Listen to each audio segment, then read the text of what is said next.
الحمدللہ وحدہ لا شریک لہ والصلاة والسلام علی من لا نبی بعد۔ پارہ نمبر 8۔ مشرکین رسول اکرم صلی اللہ علیہ وسلم سے اپنی پسند اور مرضی کے معجزات طلب کرتے، استہزاء کرتے، مذاق اڑاتے، تو اللہ تعالیٰ نے اپنے پیغمبر کو تسلی دی ہے کہ ہر نبی کے کچھ دشمن ہوتے ہیں جو پیغمبر کے خلاف سازشیں کرتے ہیں، نبی کے راستے میں رکاوٹیں ڈالتے ہیں۔ یہ آپ کے ساتھ بھی ہے، لہٰذا آپ دل بڑا رکھیں اور ان حماقتوں کی مذاق اڑانے کی پرواہ نہ فرمائیں آپ۔ اللہ تعالیٰ نے اعمال کی جزا اور سزا کو بیان فرمایا ہے۔ اچھا عمل ہے، اللہ اچھی جزا دیں گے۔ کوئی برا عمل کرتا ہے، اس پر بری جزا دیں گے۔ اچھے عمل پر بری سزا نہیں ہے اور برے عمل پر اچھی جزا نہیں ہے، ایک ترتیب سمجھائی ہے۔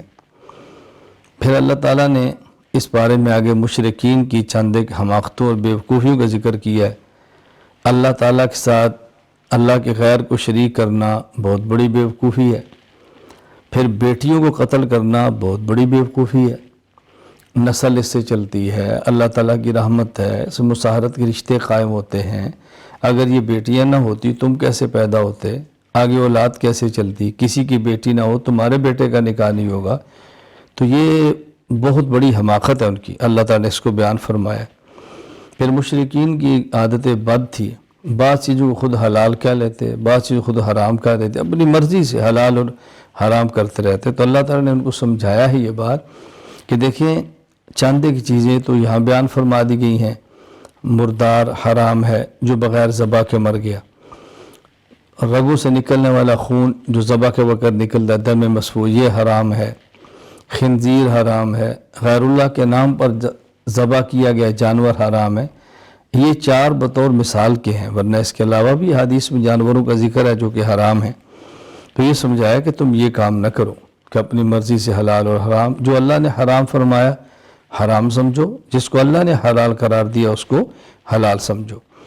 پھر یہود کے بارے میں فرمایا کہ ان کی سرکشی، ان کی طغیانی اور ان کی نافرمانیوں کی وجہ سے اللہ تعالیٰ نے بعض چیزیں حلال تھیں اور ان پر حرام فرما دی کہ یہ چیزیں تم پر حرام ہیں۔ مثلا گائے کی چربی ہے جو اس کی کمر کے ساتھ ملی ہوئی ہے، اس طرح کی چیزیں فرمائیں کہ یہ فلاں فلاں چیزیں حلال تھی مگر حرام ہوئی ہیں تمہاری سرکشی کی وجہ سے۔ اگر اللہ تعالیٰ نے 10 خاص وصیتیں فرمائی ہیں، 10 خاص چیزوں کا حکم دیا ہے کہ ان کا بہت زیادہ خیال کرنا۔ نمبر 1، اللہ تعالیٰ کی عبادت کرنا، اللہ کے ساتھ کسی کو شریک نہ کرنا، اللہ تعالیٰ کے ساتھ کسی کو شریک نہ ٹھہرانا۔ نمبر 2، والدین کے ساتھ حسن سلوک کرنا، ادب کرنا، احترام کرنا۔ نمبر 3، اپنی اولاد کو قتل نہ کرنا، خدشہ ہے رزق کہاں سے ملے گا، کھائیں گے کہاں سے، رزق تو ہم نے دینا ہے اللہ تعالیٰ نے۔ بے حیائی اور ہر قسم کے برے کام سے بچنا، اور ویسے بھی کسی آدمی کو ناحق قتل نہ کرنا۔ یتیم بچوں کے مال میں بطور خاص ناجائز تصرف نہ کرنا کہ ان کے سر پہ کوئی نہیں تو منمانی کر لو۔ ناپ تول میں کمی نہ کرنا، عدل و انصاف کرنا، اللہ کے عہد کو پورا کرنا، اور صرف صراط مستقیم پر چلنا۔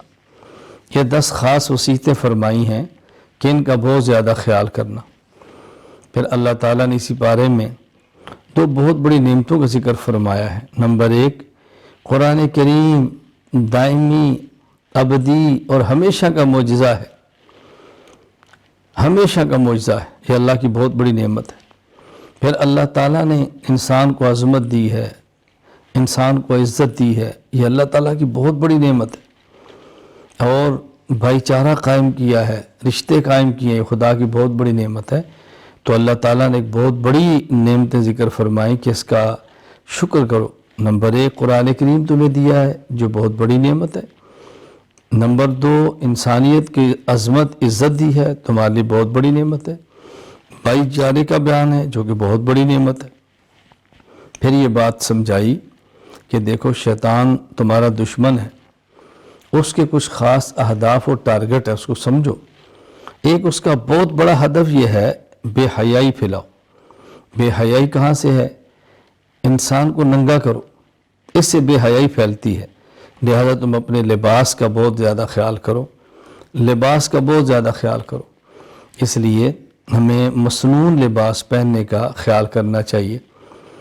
خواتین کو پردے کا بہت خیال کرنا چاہیے، اپنے جسم کو پردے کے اندر چھپا کے رکھیں، محفوظ رکھیں، اس کا بہت زیادہ خیال کریں۔ مشرکین کے بعض اعمال بد اور قبیح اعمال کا ذکر کیا ہے، اور ایسے عجیب لوگ ہیں طواف ننگا کرتے ہیں اور کہتے ہیں اس کا اللہ نے ہمیں حکم دیا ہے۔ یہ بے حیائی کے کام کے اللہ کیسے حکم دے سکتے ہیں؟ یہ بہت بڑی ان کی گندی عادت تھی۔ پھر اللہ تعالیٰ نے دین کے بارے میں فرمایا کہ دیکھو یہ ایسا بہترین دین ہے کہ اس چیز کا حکم دیا گیا ہے اس دین میں جو انسان کے اختیار میں ہے، وسعت سے باہر نہیں ہے۔ لا نکلف نفسا الا وسعها، ہمت سے جو بڑھ جائے اس کا اللہ حکم ہی نہیں دیتے، جو برداشت کر سکے اللہ تعالیٰ اسی کا حکم دیتے ہیں۔ ایک ہے کسی چیز کا ناممکن ہونا، برداشت سے باہر ہونا، اور ایک ہے کسی چیز کا مشکل ہونا۔ شریعت کا کوئی حکم ناممکن اور برداشت سے باہر نہیں ہے، ہاں البتہ کچھ مشکل ہوتا ہے، تبھی تو عمل کرنے پہ اللہ تعالیٰ اجر عطا فرماتے ہیں۔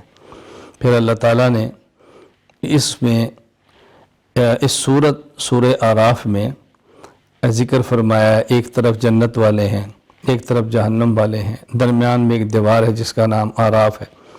جنت والے جہنم والوں سے کہتے ہیں اللہ نے ہمارے ساتھ جو وعدہ کیا سچا تھا، ہمیں پا لیا، تمہارے ساتھ جو وعدہ جہنم کا تھا دیکھو تمہیں بھی مل گیا ہے۔ اب یہ اعراف والے ہیں جن کے اعمال نیک اور بد برابر ہیں، یہ کچھ عرصہ اعراف پر رہیں گے جنت اور جہنم کے درمیان، بالآخر اللہ تعالیٰ ان کو بھی جنت میں داخل فرما دیں گے۔ یہاں اس پارے میں توحید کے 3 اہم دلائل بیان فرمائے۔ نمبر 1، اللہ تعالیٰ نے 7 آسمان پیدا فرمائے اور کسی آسمان کے نیچے ستون نہیں ہے، ایک چھوٹی سی چھت بغیر ستون کے کھڑی نہیں ہوتی۔ اللہ کریم نے کتنا بڑا قادر مطلق نے آسمان، پھر اوپر دوسرا، پھر تیسرا، پھر چوتھا، پھر 5واں، پھر 6واں اور 7واں، 7 آسمان بغیر ستون کے پیدا فرمائے۔ کتنی بڑی خدا کی طاقت ہے۔ نمبر 2، اللہ تعالیٰ کہ عرش کی وسعت کتنی زیادہ ہے، یعنی آسمان پھر اوپر عرش دیکھیں کتنی اس کی وسعت ہے، وسعتوں والا عرش ہے اور بغیر سہارے کے ہے، بغیر ستونوں کے ہے۔ اور اللہ تعالیٰ نے پھر سورج اور چاند کی تخلیق بتائی، سورج کیسے پیدا فرمایا، چاند کیسے فرمایا، کتنی بڑی یہ مخلوق ہے۔ اللہ تعالیٰ اپنی قدرت اور اپنی طاقت سے اس کو چلا رہے ہیں۔ بس یہاں ایک بات ذہن نشین فرما دیں، جہاں بھی قرآن کریم میں اللہ تعالیٰ کے عرش پر مستوی ہونے کا ذکر ہے، اس کا معنی ہرگز یہ نہیں ہے کہ اللہ تعالیٰ اپنی ذات کے اعتبار سے عرش پر بیٹھے ہیں یا عرش پر قائم ہیں۔ یہ اللہ تعالیٰ ایک صفت ہے جس کو اللہ تعالیٰ ہی جانتے ہیں اور ہم اس کا معنی صحیح ادا نہیں کر سکتے۔ بس اتنا ذہن میں رکھنا چاہیے کہ اللہ تعالیٰ عرش پر مستوی ہے۔